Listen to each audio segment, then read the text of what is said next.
tackling topics and offering tips to help improve your game plan. Now, here's your play-by-play. All right, what's up, everybody? We are back with play-by-play. I got my boy Ryan. What up? And we're back from SDC. And the last podcast you saw, Ryan was probably a little intoxicated, so don't bash him too bad, right? I mean, I don't remember. Okay. but we're back, and in all honesty, shout out to our buddy Joel LaPalm over there for throwing just one of the best parties around. And then what a great show that Daryl Lyons then put on. We had a great time. I mean, it was a great show. Lots of people there. Just a ton of fun. Super proud of the award we took home. Did we not? Yeah. Best booth of SDC. Is best that what and there was like no runner up according to the judges. I mean, we just took it. We just took the show. It was almost a given, I guess. I think that's exactly what they said. This was a given. When you show up like we show up, it's kind of hard to. Yeah, but it's fun though. It was fun, and we do like to do things big. It's just our personality, and in all of our businesses, we like to we like to show up, show out, So that's what we did at SDC. But it was just a great show. We had a great time. We did the party Friday night. We got to hang out with our buddies, Detail Billy and Miss Vandy, and their whole team. Akron crew. Yeah, they're awesome. They're always fun to hang out with. They're a ton of support, and they were there the whole time. I mean, through setup and all, just good friends of ours, family. Yeah. And then our team got to hang out together too and enjoy some time. So had a great time. Great dinner. Yeah, man, it was just a phenomenal trip, man. I'm so happy. But look, so today, I mean, we got some joining of the forces here. Today we got Bookie's meeting Mafia. I mean, that sounds like a pairing made in heaven, man. All right, and I don't mean the illegal kind. I mean, Detail Bookie is meeting Detail Mafia, and it's going to be cool. But the owner of Detail Mafia, Renny Doyle, which everybody knows, if you're in this industry, you know who he is. We're going to be having him on the podcast today, continuing our influencer series. And obviously, I don't know that it'd be even a series without him being on. And we're super pumped that he took a little time out of his day for some schmoes like us, right? I know, absolutely. Yes, I don't know who we got to follow this up with, but whoever it is, I'm sorry. Yeah, right. You're right. Maybe I'll just join our podcast live. I see what you did there. Well, no, speaking man, of the legends, pumped. we've also he's a true legend in this industry, and I'm excited to have him on. We also have, of course, today's Hacker Hack coming up. And basically what we're going to be doing is taking something out your laundry room and seeing if we can't do something with bugs and your bumper. Man, so are you getting a towel out of the laundry room? And how about a dryer sheet? What would you think we would be doing with a dryer sheet? I don't know. But I can't wait to find out. I'm sure Chris probably ran us up a video showing us exactly what it is y'all got. I'm going to try this line. Hold on. Let's see. So dryer sheets are scent and soften your clothes, but we're told they can also play double duty and help those bugs come off of your bumpers. Oh, bugs nice. And bumpers. A lot bugs of those. And bumpers. Well, it's be interesting to find that out. Absolutely. Well, before we get to that, before we bring Renny on, which we're excited about, do want to talk a little bit about some of the things that happened at SDC, but it's really been going on a lot longer than that for us.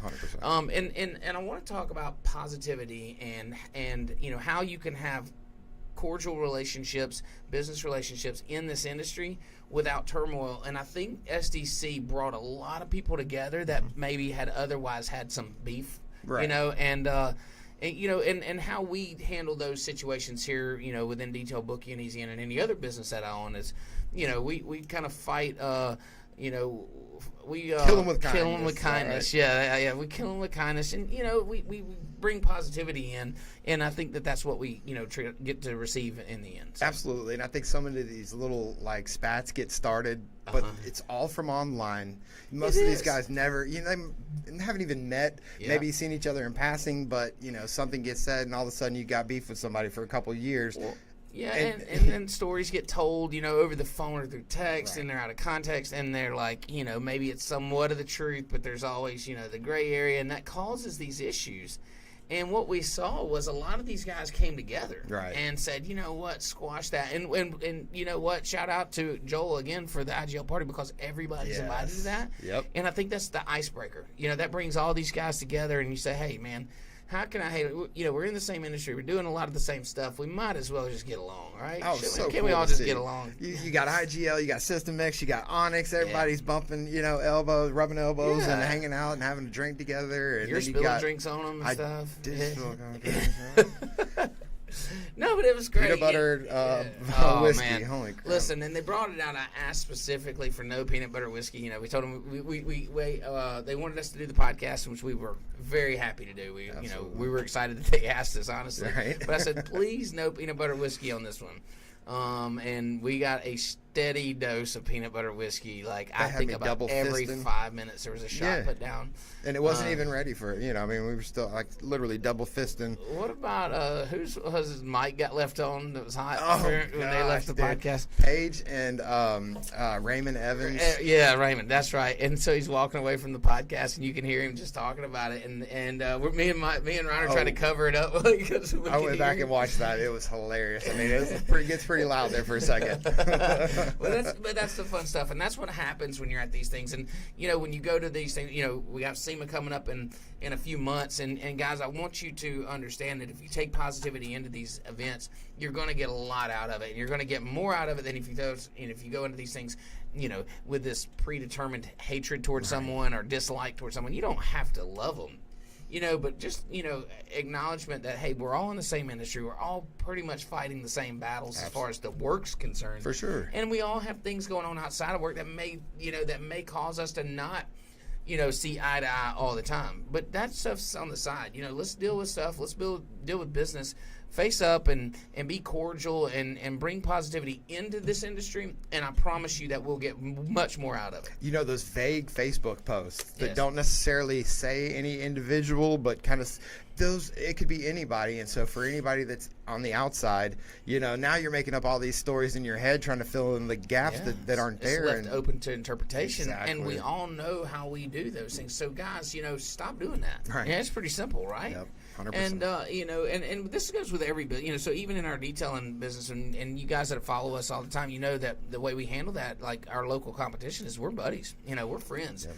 And I like their posts. I shared one of the little Ben's posts the other day. He was neat. You know, he had a spot to fill, so we're sharing it to my personal page, of course, because you know, there may be somebody that's following my timeline that can't get into our schedule, and there he may have booked a detail out of it, and you know that's just normal workflow for us. Helping out your customers. If you can't get to them, you want to put somebody else with a good skill set that you validated, and Ben's the man. Absolutely, and this also trickles into your personal life too, and we all find times that we're going through things that you never thought you would, or it's just really trying times. Ryan, I know you've been there. I know you've been there too. Yeah, and so listen, at some point you have to say, we can't dwell on the things that aren't going right. We focus on what can go right. You know, where can we go from here? And like the you know, this is kind of cliche, but not why is this happening to me, or you know, what is it? What's the saying? Like this can't. I don't even know shit. It's God never gives you more than you can handle. No, this is not happening to us. This is happening for us, you know. So this is not happening to me. It's happening for me. Okay. And so if you change that mindset into a positive approach and say, what can I gain from this instead of what am I losing? I think that trajectory is the right way to do it. And just like you know, a lot of other owners in their businesses, your businesses, this place feeds off of my vibe and my energy. And so if my energy is not great or not positive, or I'm not, you know, feeling the best, the energy in this business is kind of sucked down. And so I think that, you know, we have to realize as business owners the impact that we have on those around us, and make sure that we're doing right all the time. That's right, man. 100%. So anyways, I'll step down off my soapbox and I'll get over here because we have a heck of a guest coming on, and I think, you know, unless you have anything else you want to say, we'll just bring oh man, let's bring him on. Yeah, let's do that. All right, what's up, buddy? What's up, man? How you guys doing? Doing great. How are you? Fantastic. Doing awesome. Look at those smiles. Yeah, that's right. That's right. The $1 million smile and the $50 smile. Right? No. So look, man, we just got back from SDC, and you know, we know that you were over at Waxstock in London. How was it over there? How was the convention? It was incredible. You know, it was my second time going over for the show, and you know, it was good to have a good mojo going on because we haven't been around each other. You know, just like it was Mobile Tech and I'm sure at SDC, but it was just it was cool to be around people and see a lot of old friends and meet a lot of cool new people. Yeah, you know, it's really cool coming out of the times that we were all kind of divided and you know, made to stay away. It's really fun and neat to get back in there and socialize and face-to-face interaction and be comfortable in this Hugging, place. a lot of hugging at FTC. I don't know if I think there was some tears shed at some point. No. But it's nice, and it's fun to have that personal interaction for sure.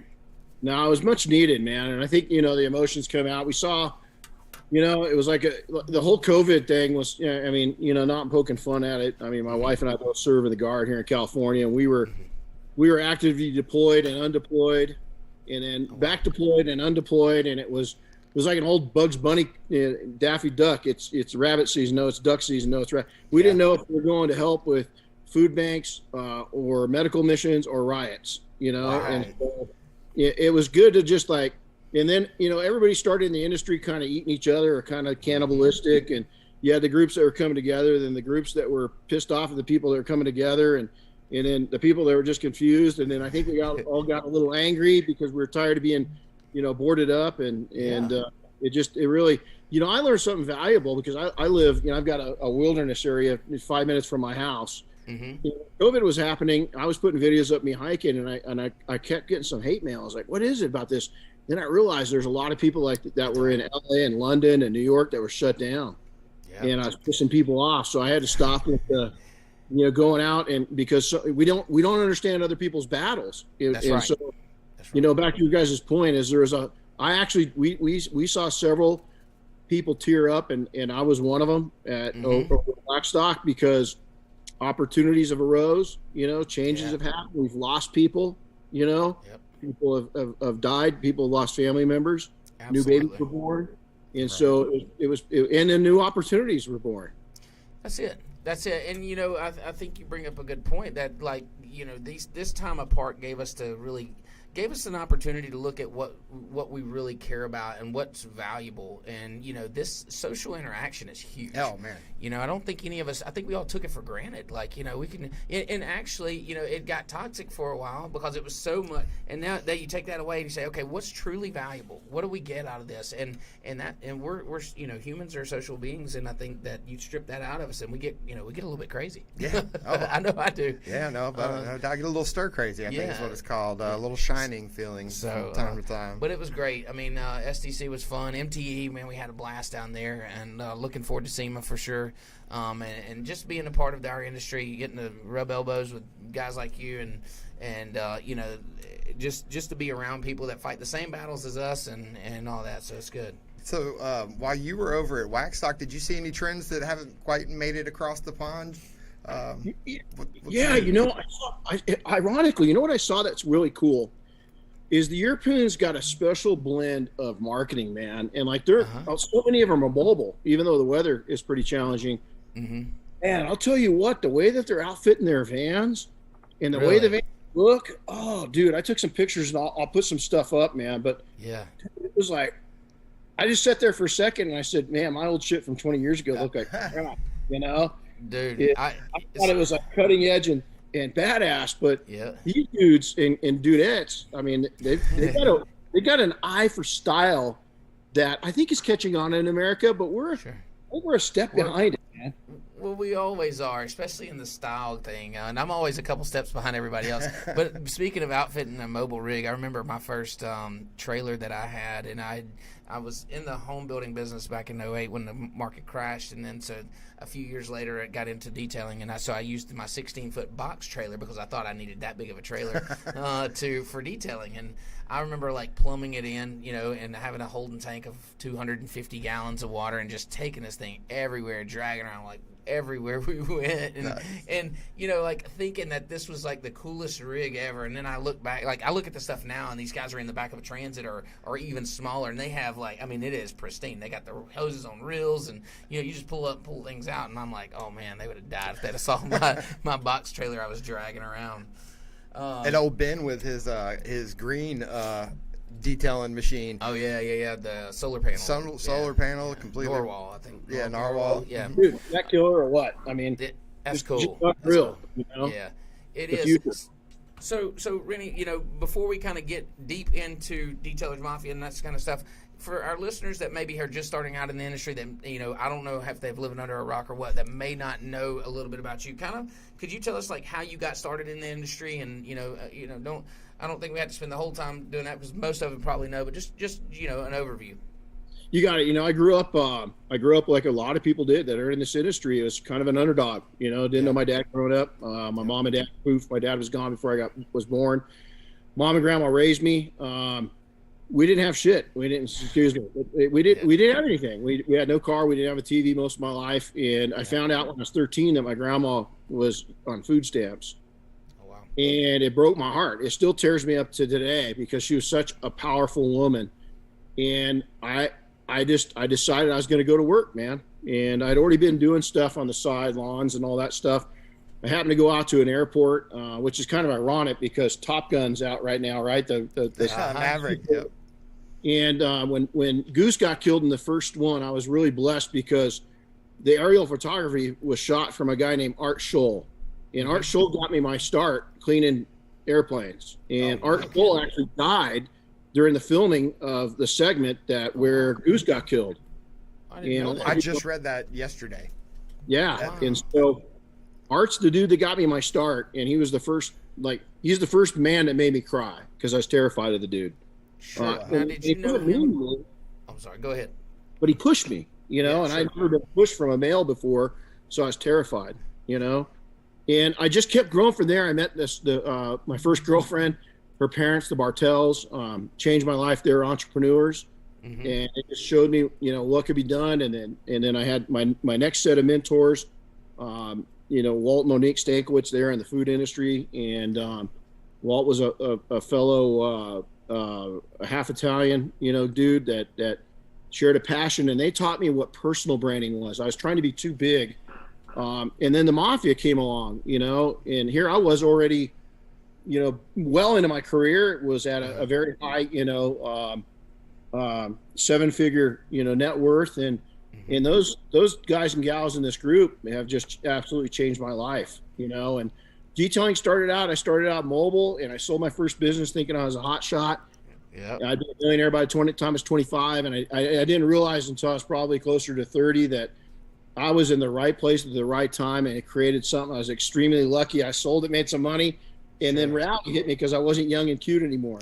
I had to go out and find actual customers that didn't pity me for being a poor kid. Right. And I had to go out and earn it. And that earning, my 20s, I had to figure it out. By the 30s, I was all screwed up because the 20s, I was out having a good time, mountaineering. I was involved in search and rescue and survival training and all this stuff. And then I got into my 30s and I kind of forgot where I was at. I started having kids and just got lost. I lost me. I honestly lost me. And it took my entire 40s to fix my 30s. And I don't want people to do that.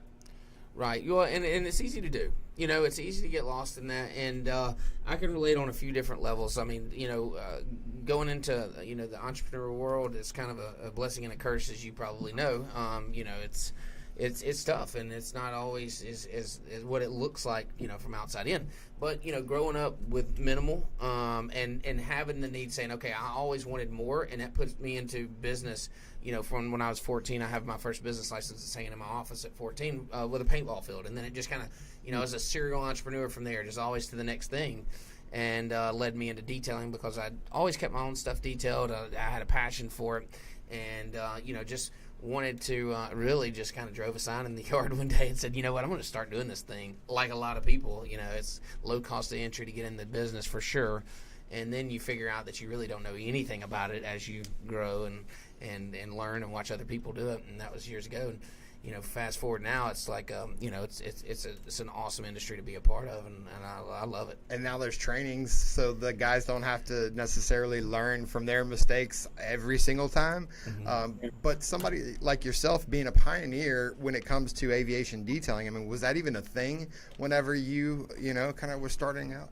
Yeah, I put aviation it was a niche within a niche because detailing was, we have movies that made fun of detailers, Biff, and Back to the Future.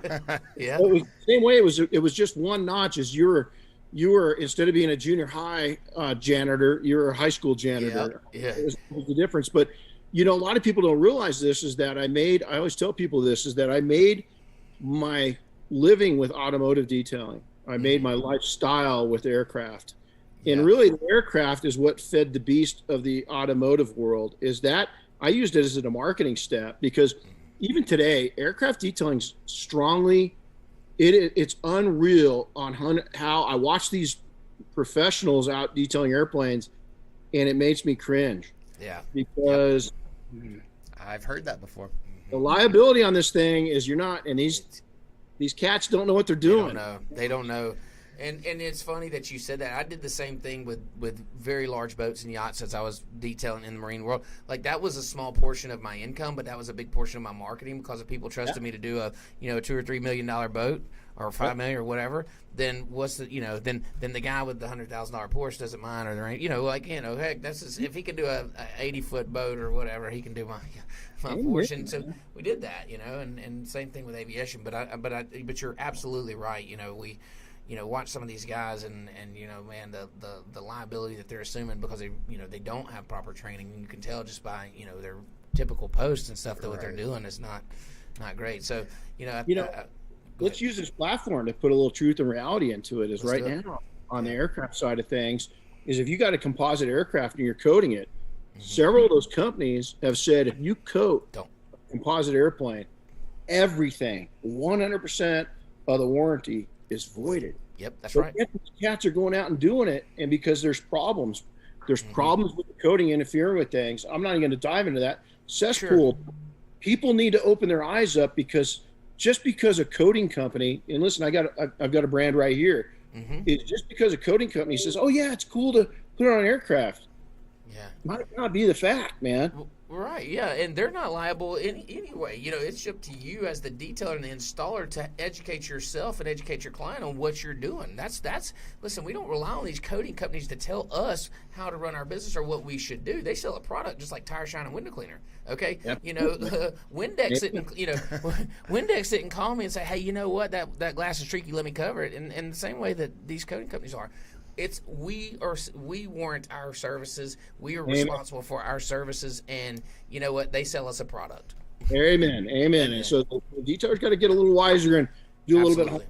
Reach out to people that know what the hell they're. And I'm not saying I know what I'm doing, but I read up on what's going on. Sure. And I've got my fingers really deep into the aviation. I fly. My daughter's a pilot. I mean, our daughter works on. She's a maintenance manager on F-22s and F-35s for the Air Force. I would say that we're pretty neck deep into the aviation side of things, and it's you just got to go into it with your eyes wide open and know what the hell you're talking about. I've heard the detailers and mechanics are pretty much neck and neck on who's the most hated by the pilots. They said you really, But yet, if you market yourself right, is that my first aviation partner when I came back. Or client when I came back into detailing 20-something years ago, Dave Morris is one of my best friends. My kid grew up around him. I was his best buddy in the world. And the reason why is I'd never allow his airplane to get him in trouble. Is that I would always, hey man, we can't do that, or this isn't needed. That's too much, going too far. Time out. Is that I was the I don't go to my dentist and tell him what the hell he's going to do in my mouth. Right. I tell him when it hurts and when it doesn't hurt, and do his job. What's funny is you also don't tell your dentist what you're going to pay, and as the customers are dictating the price, you see these detailers come on and say, well, customers say they would pay this. I was, well, that's fine, and there may be a detailer out there that will work for that, but it may not fit. That may not be your customer, and so just like you wouldn't go educate your dentist, you wouldn't go ask him or tell him what you're going to pay, but. Let's talk about trainings for a bit. I know that you guys, y'all been doing trainings for a long time, and I can imagine. I know when I started in around 2011, it was still minimal, but you guys started in the early 2000s, right? Doing trainings or teaching, putting on trainings. 05. A lot of people know. Back in about 2001, we actually franchised our Attention to Details brand. Really? And so we had a partnership with I had 3 locations that were I was partner on. Well, one I solely owned, and then 2 others I was partners on, and then we had 3 franchise operations. Wow. And I quickly, this is a lesson I hope other people learn. I quickly learned that I wasn't big enough, I wasn't powerful enough, I wasn't wealthy enough, and I didn't have enough staff to manage that. And pretty soon, it was like I was like a rodeo freaking rider on a bronc that was just kicking my booty all over the place, and I wasn't able to stay on this thing. So we backed off. We sold 3 of the locations, and we still had a need. People were coming to me for training, so I said, well, yeah, why not? So we started on the aircraft side of things, and then we moved into the automotive. And what we did is that, a lot of people on the training side, military's put a lot of money into me, and the NASAR, National Association of Search and Rescue, put a lot of money into me of me becoming a professional trainer. I am not a guns blazing special forces dude. Sure. If you're going to send me to war, that means that the Girl Scouts and the Boy Scouts just lost it, right? But what I do is I'm very good at teaching survival. I'm teaching, evasion, teaching search and rescue, man tracking, all these different things. They've put probably 7 figures into getting me to be a professional trainer. Sure. So when somebody comes to us, that's why the Mafia has been so successful, is that we're not here to train you. And I always tell people we have a huge Italian dinner the Friday night, and we always tell the same story. This last 5 days doesn't mean shit. Right. It's how many years you decide to engage us. That's where the relationship starts. Right. So, there's a training for everything now, right? And man, the only thing I'll do is make sure, the person's at the level you want to be at that's training you. Yep. Gotcha. Yep. There's a lot of people that are 3 years into this and they're training people, and I go, okay. Right. And there's a whole generation of detailers that have not faced a financial crisis, which is about ready to change. Right. And you got to make sure that you've got not just a trainer, but a team behind you, that it's not just the training itself, it's the relationship and what it's going to do for you. I love the fact that it's like you guys with what you do, software, man. If there's cheap software out there, you might warn people away. That's about as nasty as you're going to get. Absolutely. Yeah. If there's great software out there, you're going to go, hey man, go do it because it's going to lift us all up. Sure, ours is right. This. We like ours. We're detailers. Yeah. Here's what we offer you. We're going to make a suggestion. You're going to make a decision. That's right. That's it. A facilitator of services is. That's exactly. And so your industry's changed the industry. Our side of the industry's changed the industry. And I think I get chills. We got 20 something millionaires in our group. Yeah. What the hell? What the hell? It's amazing. And if you're going to go get training, go get it. Yeah, it is. And, we speak on training a lot here. And our approach is exactly what you said. You need to make sure who's putting it on. What is it they're pushing? What is their reason for it? What is their resume? Is it somebody that's, that they, that what they're claiming is exactly what they're, able to do, and what do you have to gain from it? Make sure that you do your homework on where you're going, and it's not just, just about purchasing a product or whatever. We have a lot of good friends in the industry that do great trainings, and they do sell products, but there's a lot of them too that are just doing it to push some inventory on you, and you got to watch out for that. But also, speaking of where our industry has come from, I remember when I first started, $150 or $200 detail was like you had done the deal for that day. That was awesome. And now, we're like $150 detail, and you're like, oh man, we gotta, this is, that's a slump on one of the bays for an hour, we got 1 hour to get it done. Exactly. I mean, no kidding. And so it is amazing how far our industry's coming, and the professionalism that is now stepping up, and and each one of us are requiring the other ones to act in a more professional level and have software to manage their business and be trained as a professional and understand how to educate the customer and what to claim. But there's still a lot more out there that we've got to, the come up's got to happen too. And I think that our industry as a whole is just moving at a very rapid pace, and it's a great time to be in it for sure. Let me share this. We had a guy sitting at our table a few months ago. Okay, I came to training, never detailed, never touched a polisher. Ivy League college, Ivy League college. Get this, Ivy League law school. A attorney for one of a Fortune 100 company, and I got a message from him not so long ago that I am ready to quit. I want to do this full time. Yeah. I'm ready. He's a guy my age. He's worked his career, and talking to him, I'm not going to mention any names. He wishes to God. He says, I've had a great life, but I've been enslaved. Yeah. Yep. And detail business can do the same thing if you're not careful. That's why you want all these mentors and no men around you, people that will tell you, hey, you're screwing up. Yes. you know, Yep. get back on path. But how cool is it that maybe 5% of the industry that's coming in, the new people are at that level of education, and they're It's going to incredible. Yeah, it's amazing. Legitimizes, completely. It does, and I mean, literally 7, 8, 9, 10 years ago, like that's just we were a long way from that. We were guys carrying around a bucket and a brush, and I mean, not really, but that was the concept. We were the car wash. Yeah. And so now we're we've helped ourselves get past that, and so we want to continue that efforts and pushing in the right direction. It's exciting. And I see something on the horizon. I mean, I just think it just came to me. The mafia and some bookies. I feel like there's something there that might be able to, some sort of collab that we could, Yeah, it's all the names, man. Well, that's what, I'm curious because we get Yes. I get asked a lot, well, not a lot, but enough to where did the name come from? So, well, it's a booking software, and when I was coming up with names, I mean, had 100 names, and I'm driving down the road, and I'll never forget my mom's in the back seat and stepdad were going down to the beach, and I said, we're booking software. What about detail booking? And my mom's like, that's it. And I'm like, there's no negative connotation to it. She said, no, it's your bookie. You take jobs. So how did you get? Yeah, where did the mafia come from? Well, this is I'll give you guys the information so you know I'm not full of shit. Go in, type in Google Fred Vacco, VACCO, Crime Watch, L.A., Los Angeles. You're going to find my grandpa on a list of 60 other mafia members that was on the Southern California Mafia list in 1959. And so my mom is 100% Italian princess, God rest her soul. I miss you. But my grandpa was a mafia guy. And you know what? I mean, I went through backgrounds, and I've had several files thrown in front of me and say, hey, explain your relationship with your grandpa. Well, he died when I was 2. I really didn't carry on the family tradition. Right. But that it comes from somebody asked us one day back in 2005 that our group, the industries, we were kind of heavy-handed back then because there's a lot of a-holes, absolutely. in the industry. And so we just didn't take shit from anybody. And the mafia is completely different. The requirements to be mafia is insane.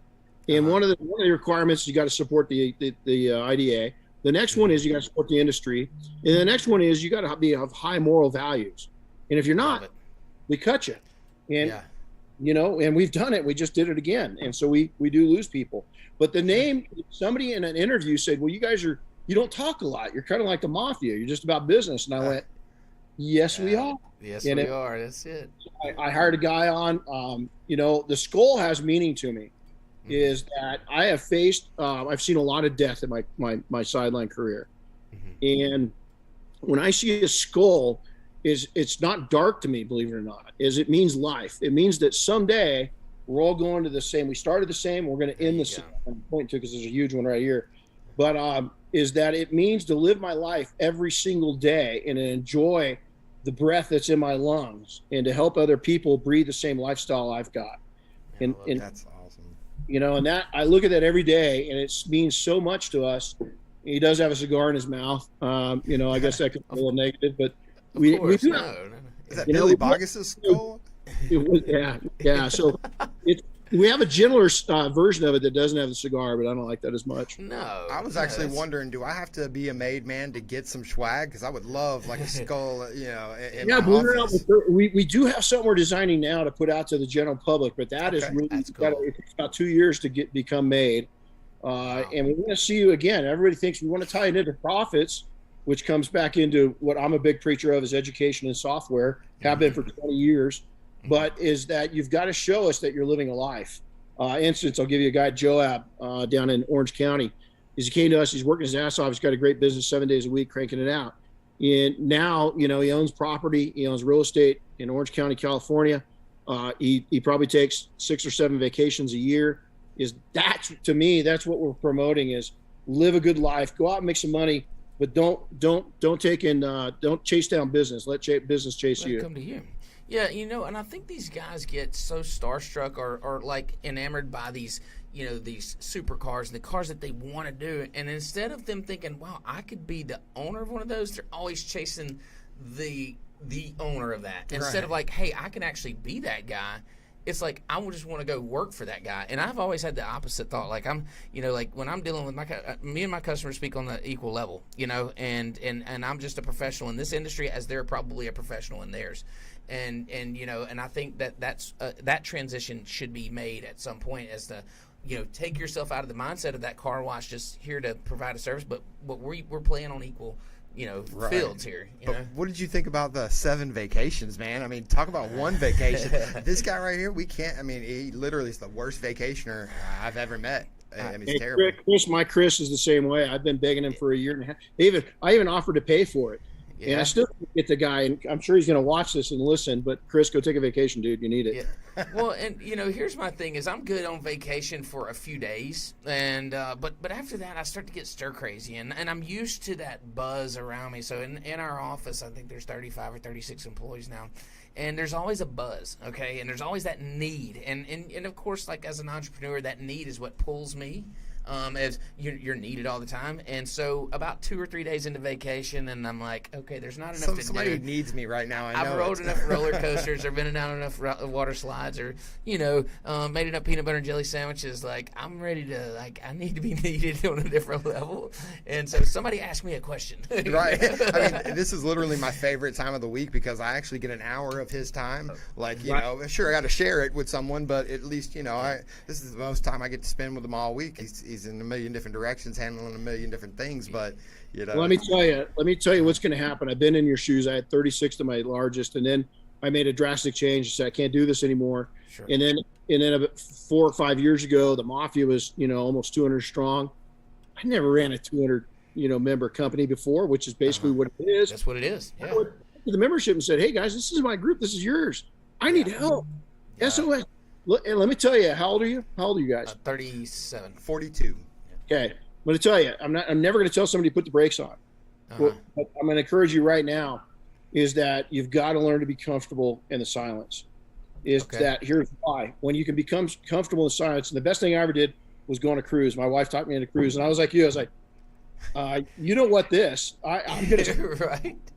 No time now. What I do when she gets me into those things, we do a lot of overlanding. So that's our overlanding rig right there. Oh yeah. Now, let me tell you what happens now. I don't touch my phone. I've got an appointment every day, and I don't drink except when I'm on vacation. Okay. I do enjoy. Oh, nice. Yeah. Umbrella in it. It's got to have an umbrella in it. Yeah. And I sit back at the pool. I'm also to the age where my wife and I aren't jealous. I go on a cruise ship. I enjoy the sights because it's a target-rich environment. That's right. I have a drink until I'm buzzed. I have a cigar until I'm buzzed. I go take a nap. I come back, repeat, come back, repeat, come back, repeat. 7 days later, 8 days when I get off that boat, I am more creative on the 2-3 months after that.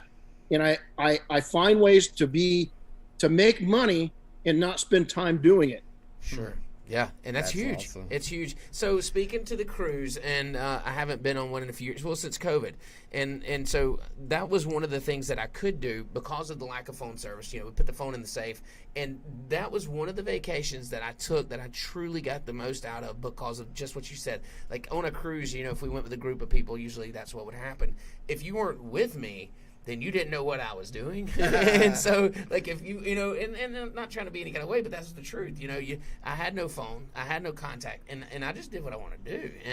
And so a cruise is absolutely a way to disconnect, and I'm glad that hopefully, we're on a path to get these things open back up and safe, and and where it's a lot more happening a lot more, and we can go to enjoy that. Yeah, and comfortable in silence is not my strong suit either. I tend to vomit. I had it in my 20s, and I was more productive and more successful then. I lost it in my 30s. It took my 40s to get it back, and I still struggle. I'm 20 years older than you guys, and I really I had a relaxing day yesterday. I had to get used to an 8-hour time change again. Was over there, bam, bam, bam, bam, bam. We're hitting on all cylinders.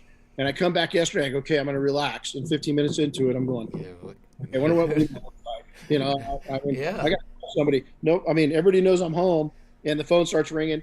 and I had to take calls. I just next thing you know, it's 6 hours later. And so now I'm glad you said that you can relate to the other side, because you as like us, you start hear this and I'm like, start feeling guilty, like, man, shut up, but it's something that you experienced that changed and you evolved into, and it came and went at times. So there's no lost hope here. I still have a chance to have a vacation, huh? No, you know what? It's a periodic, man. It's just to make it a goal, is to where you've got to do a shutdown. That's why this rig's sitting right here, is that there's a forced shutdown. It's on my calendar. It's booked out. It's me. You got to put time into, if you've got a wife, significant other, kids, dogs, anything else. Sure. But the biggest thing that the mistake I made was, and I still make it to today, is I'm a giver. And I really want to, I don't know if you guys ever heard of a DISC study. We had a DISC report done on each one of our leadership, and it tells you exactly where your personality is. And mine's motivated towards success at about 70%, and then it's 98% towards helping others. Right. Absolutely.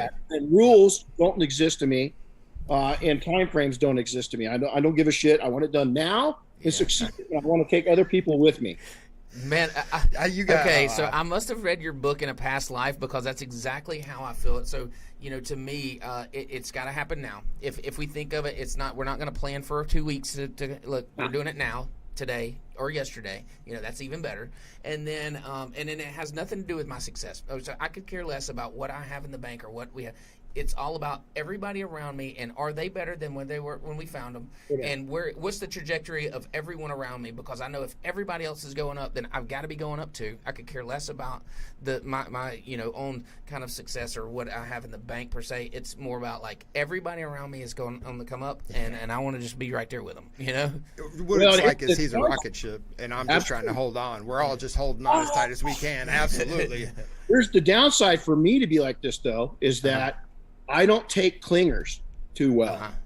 That if you're not willing to do what I did and pull your own weight and figure this shit out on your own, and you start coattailing it, or I can see people from a mile away in this industry, and even inside of our group, that they're all nice and sweet, and they want to ride your coattails a little bit. Absolutely. But on the same time, they're real open to sabotage. And man, I'll tell you what, now is I cut you. You know what dingleberry is? You wipe those. and I'm all about, man, I'll sit there, but my eyes have been open. And if you're a dingleberry, I have no room for that, no emotional room for that. Go make this shit happen. I'm going to help you all I can. But if you're not carrying your own, don't expect me to carry that weight for you. You said something pre-show here as we were just talking about, you hope that someone gets one thing out of this, and that's the whole goal, and that's kind of our goal too. Yes. Well, just know that just happened with me right now, because I don't think that I've ever thought about anything in that aspect as, because I am a giver, and and that can be taken advantage of at times, and I've absolutely had that happen. But to be able to self-aware enough to know who's just taking and not providing, not adding value, but who's just taking. And I'd never thought about it in that aspect. So, Ryan, if you don't mind, there's the door.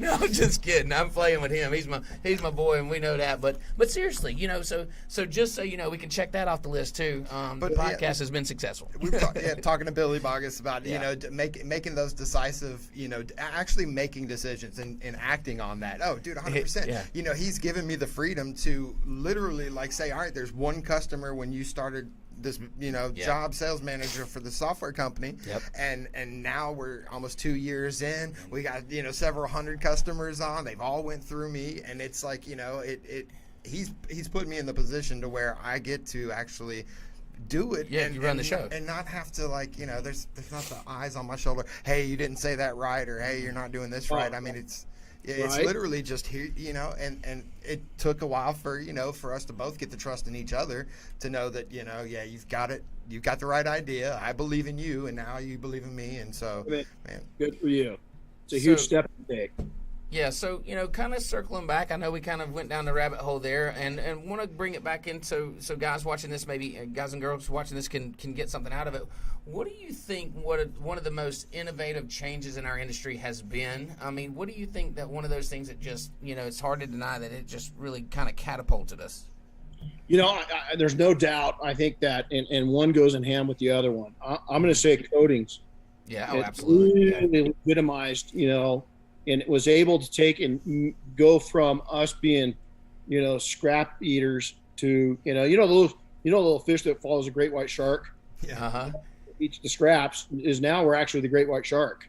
Or maybe we're a Mako. Our customers are a great white, Yeah.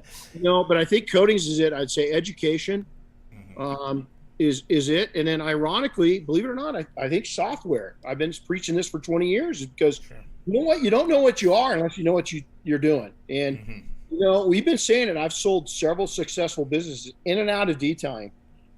We always have our fingers, we got a product line, we got a training, we got an association or group, so to say. We've got real estate, we've got our fingers in a lot of, and we've got a brand new company launching early next year that we'll get you guys involved in. Oh, yeah, absolutely. But I think that the software, what it is, it's truth serum. Yes, It tells you what you're doing and what you're not. Yep. And I'm looking for. We got Chris. Chris and I are looking for a virtual assistant right now. Is you got software that for the cost of membership is a full-time assistant. Absolutely. Yeah. You must have heard my pitch. Yeah, you can't put a price to that. I don't care what brand you select, as long as it's really good and it's eccentric towards our industry. You can't be using shit that was developed for a plumber. You can twist it, but we did that for long enough, and it was not user friendly. No, that's what got us here. So we, I did the same thing for my detailing business. The only reason that Detail Bookie exists is because I needed a software that would manage my business and all the nuances that detailing has. Okay, and I just didn't see anything out there. Now there are a few different softwares out there that we play. We're all on the same level playing field. We do things a little differently than the others, and we all know, what we fit, which customers we fit, and we openly talk about that amongst each other. We're friends, and it's good business to have. But software specifically is huge because now it allows you to measure what it is you're doing. So you're not looking at just the checking account and say, do I have money in the bank? It's okay, now I have the numbers, the analytics. I got consistent pricing. I got where I can sell. So yeah, I'll let you kind of speak on that. It's our CPA. My best friend is in business, is naturally my wife, Chris, but right there with them is my CPA. Absolutely. Yep. I look every day. I've got right on my phone, and this was a development a couple of years ago. Is I've got my our CPA knows me. She knows me real well. Our bookkeepers know me. They're not just bookkeepers, not CPAs. Our CPA is actually a financial advisor, and so they're constantly advising us where to put our money and where not to, and where we're headed. My dreams, they know it. Sure. Once every 6 months, I have a dream scope I share with them.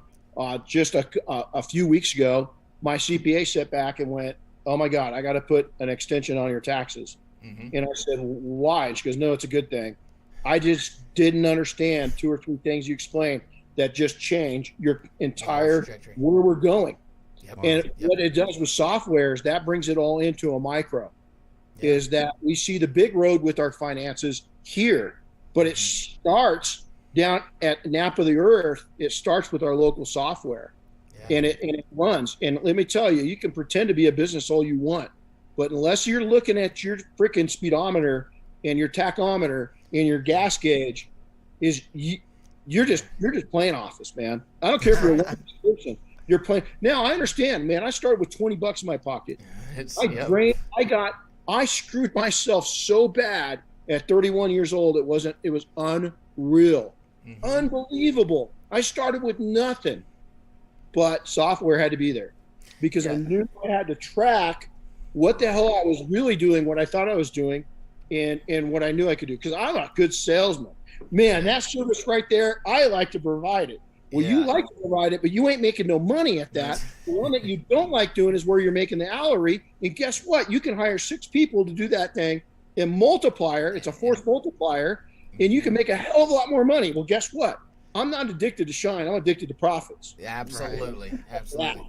Yeah. Shine don't pay my bills. No, I have 4 kids, man. They all like Nike shoes. It was expensive as hell, Yeah, you mentioned the failures that you had, or that the stepping stones that got you to where you are, and what I try to tell everybody is let the ones that I've had be your experience too. Listen to what I'm telling you I did wrong, and let me kind of steer you in the direction so you can avoid some of those. I mean, you're gonna mess up. You're gonna fail. Yeah, things are gonna happen. You're gonna get your fair share too. But let's go ahead and take some of these that we know that you don't have to run into because we solved those problems already off the shelf, and you go find some new problems to fight. to fight. Let us solve those other ones that we've already been through. So. You know, my mentors, the thing when I was young is growing up where I did, a tough town, really tough town, with a tough Italian grandma and mom. And there was if I came in bleeding, it broke, it was a hemorrhaging. Yeah. No, go on. There was no safety net underneath my entire life for the first 30 years. Wow. When the safety net came in is when I married my wife, because now there's two of us, you know, and she's dynamo, man. She is powerful. And so I tell people all the time, I said, you know, the thing that I did right was I protected who got my ear, you know, and who was able to feed me, except for one time. And that one time cost me a decade. It set me back a decade. Is because I got some stinking thinking into my mind, and it wasn't my reality. Is I tried to catapult myself from a pretty good location into the atmosphere, and it cost me everything because I wasn't ready for that move. Wow. Just wasn't ready for that move. Now I brought it back down. Slowly I started getting healthy. I got into a really dark spot when 08 hit. Is that a poor kid? What do we judge ourselves on? How much is our bank account and what our credit score is? Both went to shit. I salvaged my business. I salvaged a little bit of real estate. But you know, to me, when I saw things get hit, there was things beyond my control. Well, guess what? There's like, I don't know, 30 million people that were in the same position. Boo-hoo, right? But I went into a dark spot. I'm not ashamed to say this. I had to go get some counseling. So much so it was in my mind to where, hey, maybe I check out of this thing. Maybe that life insurance policy is better off setting my family up than I'm worth. And what a horrible thing to think about, you know? And you know what? There's nobody, you know who's to blame? Me and my little pity party. Right. And I'm a macho dude, man. I'm military. I'm search and rescue. I'm an entrepreneur. I was a millionaire at 40 years old. You know, I don't need help. Yeah, I did. Yep. Absolutely. And thank God I had the balls to go take and get that help. And thank God I found the right person. And she stood, and I tell you, every once in a while, I think I need to freshen up because, you know, perspectives change, you know, and you go through different things. And again, as you succeed, I had one of my mentors tell me this. This was the co-founder of I owned another company that was in we were, my wife's a former federal agent. She was in the at the federal level. With our backgrounds is we owned a company as an executive protection and transportation company. And Jeff Brotman, one of the founding fathers of Costco, was one of our clients. Oh, wow. And I talked to him, he was writing a book one day, and I said, what's the biggest difference between running a big company and a little company? And he goes, the size of your problems. Yeah, all they do, absolutely. You know, and you know that as a big staff right now, is that if your staff's going through a divorce, you're going through a divorce. If they got the flu, you've got the flu.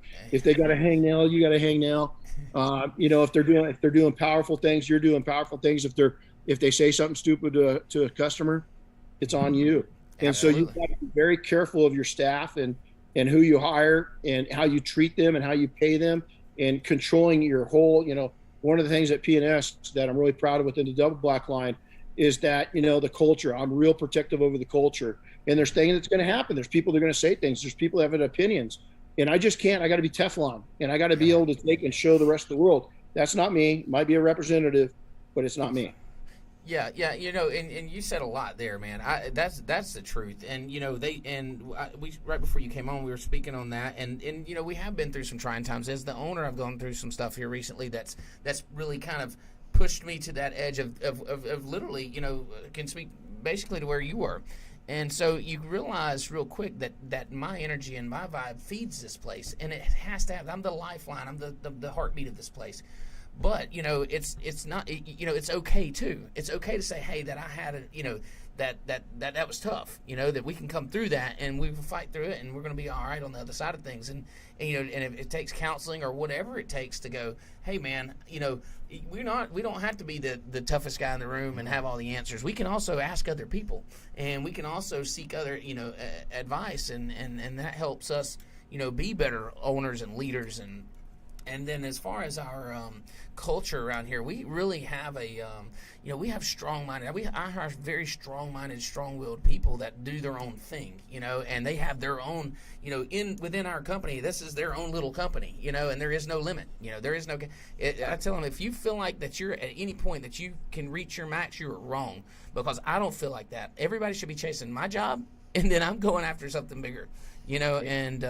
And that's the way that we feel about things here. That's the culture that we've created. And I appreciate the fact that you come to me now for advice, and I'm able to really, give you.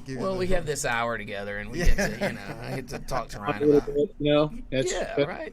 I can see the love. Oh man, it's great. So speaking of love, yes, we can't get off without this. No, absolutely not. So I do know that you are affiliated with the Abens, Chris Abens, Mike Abens, and you're able. Yeah. And I am as passionate, I think, about software as Chris is. Absolutely. And I wonder, where do you see the software industry and the detailing world going in the next 10 years? Let me tell you, it's amazing what all you guys have.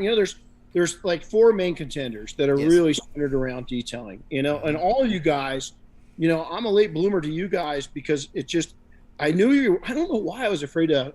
I was nervous to approach you guys, to be honest. I was a little, everybody, I don't know. You guys just seem like rock stars. And I was like, I go up to them. I don't know, it was just, but, you guys, you're one of the ones, and I'm going to get a little emotional because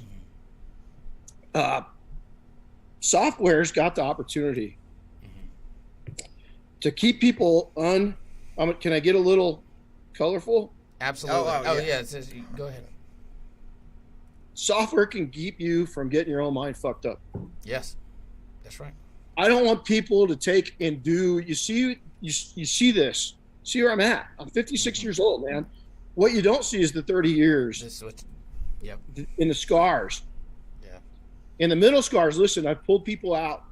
I've seen some really hunked up things in my life of what humanity does to other people, and the damage that I've done for my business and my finances from not knowing and guessing back in the early days did more damage to me than every dead body I've seen. Because here's why. They trained me how to deal with that burden of when I was a young medic, when I was a young team leader, when I was a young squad leader, when I became commander. All these different things is that they trained us how to deal with those things. Nobody ever taught me how to deal with the stresses I was going to face. And there's powerful people that are much more attached and have kept themselves out of that cesspool than me. I put myself right into it, and it was financial. Software, it's not going to be the answer because you guys can only make suggestions. Absolutely. People are going to have to make decisions to implement it into their lives. And let me tell you this, as I get I've never gotten this emotional on a podcast because that side of it, because I came from such a humble beginning and I never dreamed. My bike is over there. You talk about starting mobile. Yeah. I used to ride 8 miles one way. Oh, you're kidding. It was to get my grandma so she didn't have to use food stamps. Oh my gosh. Wow. I tell you, man, and it's real. This brings it, to reality for a lot of people, because I know a lot of people can relate. A lot of people, they're coming through their struggle right now and been through their struggle, and this is their way out. And to use this to do that. Go ahead. And more people think that it's going to help you succeed. And here's what it's going to do. It's going to tell you when you need a part-time job. Absolutely. Or you need to be detailing a sidekick for a bit. Yep. Is that don't give up your dream. Just my wife and I both had, but my wife and I had both had side gigs, man. Detailing wasn't the full-time thing for a bit. Because we had to work it in 08. I remember her going, holy crap, maybe I got to go back to work. And she did seasonal for a to so that we didn't hurt ourselves. We do what you have to do, Yeah, it's 14 years ago. Yeah. 14 years ago and we are at seven-figure value. Yeah. And that's how conservative. Like right now, we're seeing what's happening. You got the Porsche behind. I'm a huge Porsche fan. I got a Pascal here, and I got another newer one. We're dumping shit right now because we see inflation going up. and I'm simplifying my life. This is a great time to get rid of some stuff. Absolutely. Well, this is about the only Porsche I can afford to drive right now with gas as high as it is. It's That's just a backdrop. Makes you buying a new Mazda is something that gets good. And what we know is this: you go into a weak economy strong, you come out of that weak economy stronger. Absolutely. I don't give a shit. I got cool shit. You know, I got cool people in my life, and I'm gonna dumb it down, because when things get low, guess what I'm gonna do? My dream car, man. You know, is that I'm gonna get that dream car that's gonna be. I've got a '67 Chevelle here. Yeah. That was the dream car before everything exploded in '08. And she's getting ready to get a frame off, body off restoration, man. She's everything done to her. And the reason why I'm going to do it now is everything's starting to sink. Those guys are going to need work. I'm going to take work. Yeah. Yep. And so, you got to think like an entrepreneur in software to get back to it. You guys and your quality associates, there's very few, Yep. Is you guys are giving hope to the beginners, and you're giving tools to the future entrepreneurs, and you're growing in the future millionaires, by the way, and you're growing the millionaires to new statuses. Absolutely. Is that this is no longer an industry. I remember when people used to ask me, "Hey, what do you do for a living?" I'm a detailer. What's that? Yeah. Is that there's a time to where that wasn't very. Now, what do I do? Loud and proud, baby. Loud and proud. I was the same way, man. You should try explaining, what I do for a living. Detailing software. Selling software. Oh, so you're saying it's not glamorous? Well, no, I'm just saying I haven't been able to express it in such a way that people are like, "Oh, I get it." Yeah. Like so, detailing specific software. That's so I want to, Renny, I want to surprise you with something real quick. You probably don't know, but Ryan was actually a participant in one of your when you were Air Force One detailing, and you don't know that he was there, but he was actually there. So I actually have a picture that I'm going to show you. Ryan actually got to take a picture with Miss Chris Havens standing on the wing there, and by far one of my best memories. Yeah, and he just happened to be wearing a You're Able shirt, and I think we have the original picture, and this is the kind of relationship we have with the Abens and then Jody and Rod over at Road FS, and so we have this kind of fun relationship, and you guys don't see, this was the actual picture, and Ryan just... I was just jealous. I was like, man, I want to be on that wing, and I made it happen. So just so you know, like, this is the kind of, that's the relationship that we have with these guys, and it's a lot of fun, and they offer great great software. They're great people. Their customer service is top notch. Chris and they're just good people and good friends of ours, and so we look forward to seeing them at different events and poking fun and having a good time. But that's what it's all about. You guys are making the tide rise for everybody, all of you guys, and none of you can do it solo. It's just like us detailers. We've got one town, a little town in Oregon. We've got 3 detail mafia members in a small town of 60,000 people. Wow. Guess what's happened? None of them are out of business. The other guys are suffering a little bit. Yeah. Because our guys are taking some high-end work away. Sure. But we're good competition. But what's happened is that market's grown. Mm-hmm. The demand for detailing has gotten bigger. Yeah, that's right. So you guys are doing the same thing. You're helping people become more. Yeah. Simple as that. Well, it's I tell you, it's an exciting time, and I can't. I love where we're at, and it's exciting. And I want to thank you for jumping on. We're gonna have to wrap it up. If we I'd do this all day, man. I tell you, this is one of my favorite podcasts today. Cool, guys. Absolutely. But listen, I mean, like I told you earlier, I was so thankful when we reached out and you willingly accepted to come on our podcast. I was pleasantly surprised, and I want to thank you for your time. It means the world to me to have this conversation with you. And I know for a fact, we can check off if somebody got something out of this thing, because I know I did. Yeah. And I know there's probably a bunch of other people that are getting stuff too. So thank you for your time. We'll be the first to invite you over to ours. We got to get you on the podcast. I'd love to. I'll have Chris reach out to you. But hey, before we go, I want to thank my wife real quick for always being by my side. She's been my champion. Bob and Dave, PNS, thank you. Chris, couldn't deal without you. The Mafia, you guys have always supported me. I support you to the end. And then, pals are for life. Yeah. And as long as you're going to take and have common appreciation, I'm going to be your friend for life. That's right. That appreciation and giving credit where credit's due is massively important in this industry. It's something that's really lacking, and you guys as leaders, we need to pass that on to everybody we come in contact to. I'm going back. I mentioned people that have been in my life for 40 42 years, 43 years today. You know, that will, even when they're dead and gone, they're going to be the legacy. They're the platform that I built my life off of, not just my business, is my life. But we want to invite you guys, SEMA, Wednesday night, our annual party at SEMA. You guys better be there. It's open to everybody. We are going to have to do a little bit different this year. We're going to have you RSVP because we're going to have to tap it out. We had 400 plus people. We're going to tap it out at 500 this year. Okay. But we'd love to have you guys involved. Well, we'll be there. We'll be there. Thank you for the invite, and again, thank you for your time, man. It's awesome. I'd love to jump on your podcast. I'm honored to. We would love that. We're trying to take all the credit. Well, we would love to do that. Look, Ryan's caught a lot of flack today, but listen, Renny, had a great time talking to you. I look forward to many conversations in the future, and you have a great day, man. We'll see you later. Pleasure meeting you. Thanks, guys. Appreciate the time. Thanks a lot. Thank you. Take care, guys. Well, that was awesome. Yeah, that was cool. That was really, really cool. So, Ryan, I just hate that you're going to have to miss that party. I think you got to work that one this afternoon. Somebody's got to cover the phones, man. Oh, Christine. She loves doing that. Yeah, that's cool, man. I don't even know how we do this now after that. I don't either. I mean, should we cancel the next segment? No. Okay. What is your favorite segment? It is my favorite segment. I mean, what time is it anyway? I don't know, Justin.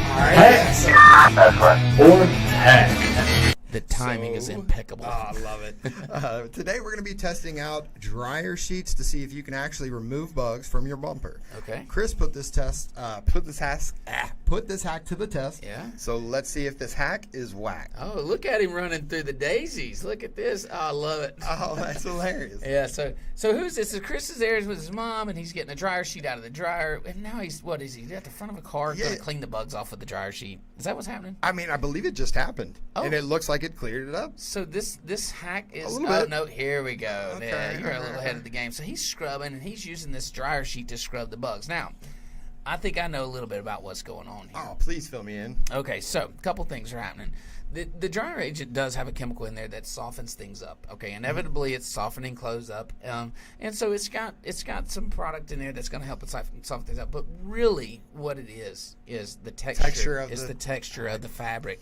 And when you use a bug a bug sponge or Lord have mercy, a bug remover, they're textured. You're right. And so they're designed to not scratch, but they have that grippy texture to it, so you can scrape the bugs off without hurting the paint.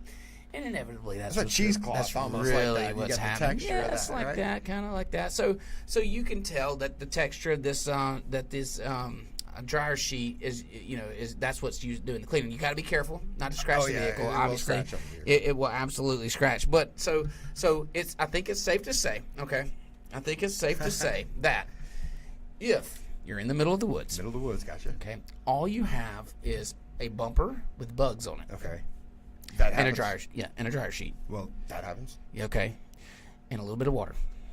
You can use that dryer sheet water and clean the bugs off that bumper. I think this hack is confirmed. It works. Hack? Yeah, it is not we are not hacks. It is a hack. It works. Love it. It works. Listen, that's going to wrap up this episode of Play by Play. We could do this all day long, but I know you are bored to death and probably hungry. So we'll be continuing our influencer series next week. And until then, keep up with us on social media. Yeah, if you can find us anywhere you listen to podcasts, Apple, Spotify, Facebook, YouTube. We're everywhere, man. I think our podcast is streaming live on Instagram now. If not, it will be soon. And listen, looking forward to a great show today. Appreciate you guys coming out. Appreciate the support. Keep sending those messages in and comments, and we will see you next week. Peace.